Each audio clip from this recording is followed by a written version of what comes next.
Selamat datang di Mist of Time TV, channel yang bakal ngebahas seputar peristiwa-peristiwa bersejarah yang sebagian besar belum banyak kamu ketahui. So, stay tune terus di channel ini ya. Episode pertama ini akan ngebahas hal ihwal sejarah rempah-rempah Nusantara serta pengaruhnya terhadap praktik kolonialisme Indonesia di kemudian hari. Oke, are you ready? Sekarang giliran pala yang akan kita bahas. Pala, Banda, dan Petaka VOC. Jauh sebelum kapal-kapal Eropa melemparkan jangkarnya di Nusantara, Banda, kepulauan yang berada di selatan Maluku ini, telah lama dikenal sebagai penghasil utama pala. Tak cuma buahnya, bunganya yang membungkus daging buah pala lalu dikeringkan dan disebut fuli pun jadi incaran para pedagang lokal dan pedagang mancanegara. Tapi bagi orang Maluku sendiri dan juga Banda, awalnya pala hanyalah tanaman liar yang hampir tumbuh di setiap rumah. Hingga kini, masakan orang Maluku minim dengan rempah-rempah termasuk pala. Menurut sejarawan dari Universitas Khairun Ternate, yakni Syahril Muhammad, seperti yang dikutip dalam Tempo edisi 1-7 Desember 2014, minimnya penggunaan rempah dalam masakan Maluku katanya mungkin karena rempah seperti cengkeh dan pala adalah tumbuhan asli kawasan itu. Awalnya penduduk setempat tak menanamnya secara sengaja atau tak membudidayakannya karena memang tak memakainya buat bumbu dapur. Jikapun digunakan, lanjut Syahril, cengkeh dan pala dibuat untuk minyak dan obat, juga untuk hal-hal yang menyangkut spiritual. Fakta bahwa pala dan cengkeh bukan bumbu dalam kuliner Maluku adalah catatan Alfred Russel Wallace, seorang peneliti asal Inggris yang namanya digunakan bagi garis khayali persebaran fauna Indonesia yang disebut garis Wallace. Dalam bukunya yang berjudul The Malay Archipelago, ia menulis, pala dan cengkeh bukan merupakan kebutuhan pokok. Kedua komoditas tersebut bahkan tidak digunakan sebagai rempah-rempah oleh orang Maluku. Nasib Banda tak jauh dari Maluku. Begitu bangsa-bangsa Eropa, terutama Inggris dan Belanda, kemudian injakan kaki mereka di sana. Peperangan dan banjir darah tak dapat dihindari. Semua karena pala, dan pala. Awalnya, orang Inggris lah yang berkoloni di Banda, tepatnya di Pulau Run.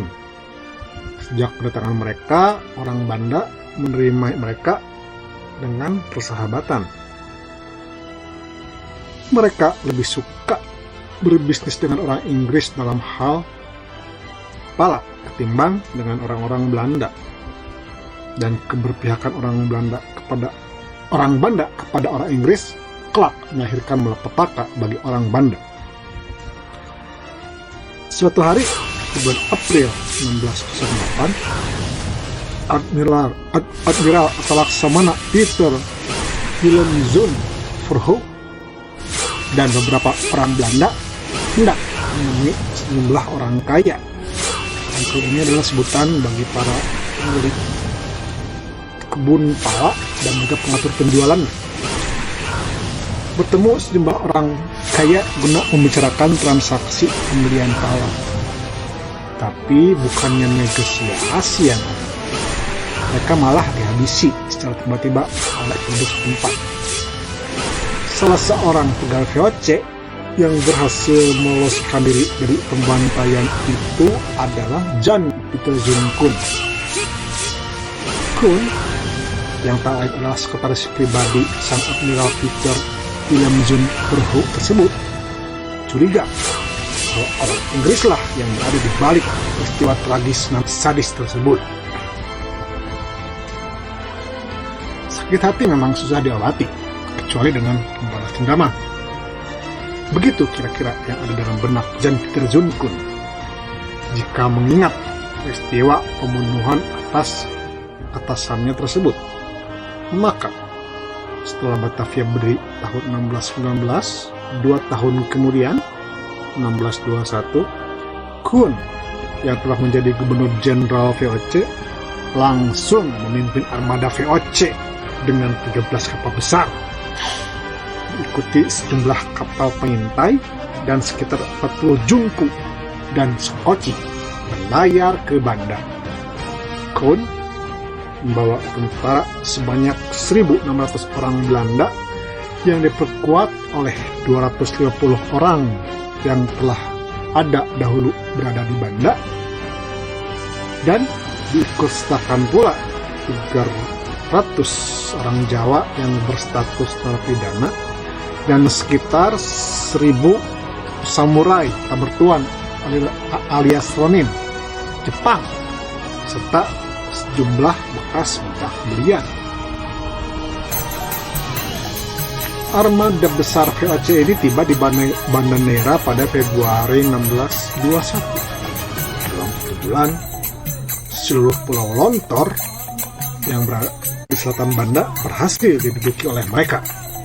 Koen mengumpulkan sejumlah orang kaya Lontor untuk membuat perjanjian damai. Dalam perjanjian itu dijanjikan bahwa apabila penduduk setempat menyerahkan semua senjata mereka akan ditindak dan diperbolehkan kembali ke desa dan rumah masing-masing. Namun, sebelum surat perjanjian ditandatangani, Koen malah telah membangun sebuah benteng di Pulau Lontor bernama Fort Hollandia. Tak kurang dari sebulan, tepatnya tanggal 12 April 1621, di suatu malam hari, tiba-tiba lentera dalam masjid di Banda, masjid yang sebelumnya dijadikan balai penginapan oleh tentara VOC, jatuh sehingga menimbulkan kebakaran. Kapten Snow, gubernur jenderal VOC di Banda, langsung menfitnah bahwa kebakaran itu dilakukan oleh produk Lontor. Tentara VOC lalu dikerahkan untuk mengejar para penduduk yang ditemukan di desa-desa, lalu mereka bunuh. Sementara rumah-rumah dan perahu-perahu mereka dibakar atau dihancurkan. Mereka yang melarikan diri lalu mencari perlindungan kepada Inggris atau menyebar ke Pulau Kei dan Nauru. Diperkirakan dari penduduk yang berjumlah sekitar 15.000 di Kepulauan Banda, yang tertinggal hidup hanya sekitar 1.000 orang. Wow.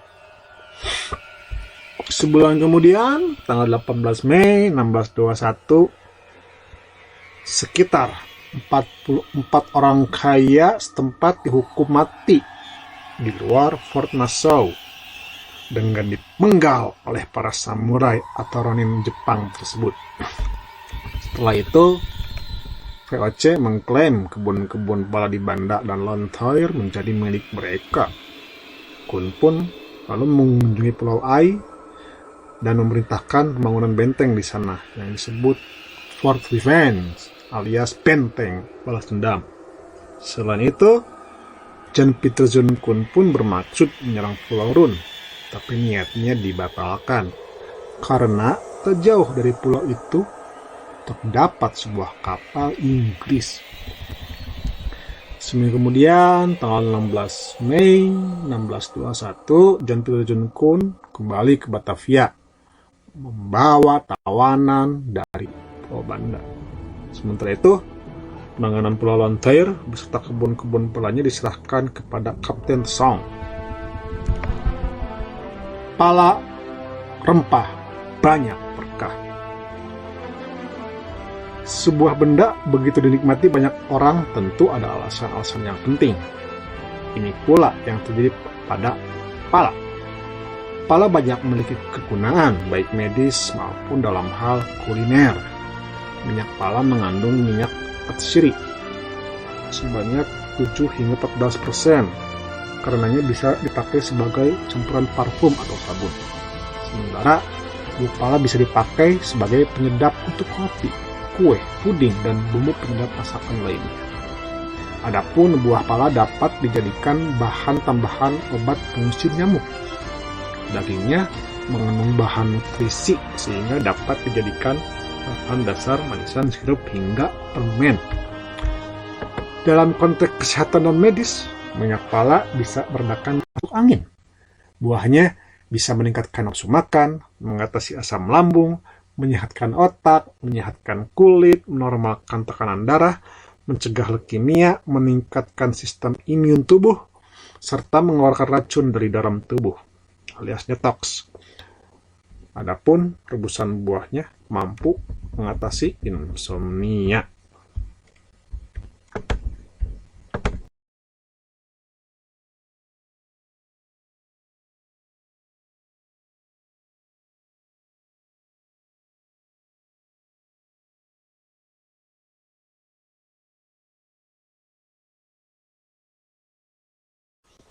Jangan lupa untuk subscribe channel ini. Jangan lupa pula untuk like this videonya ya. Dan tekan tombol notifikasinya. Ingat, kami tunggu komen-komen kalian. Sampai jumpa di episode berikutnya.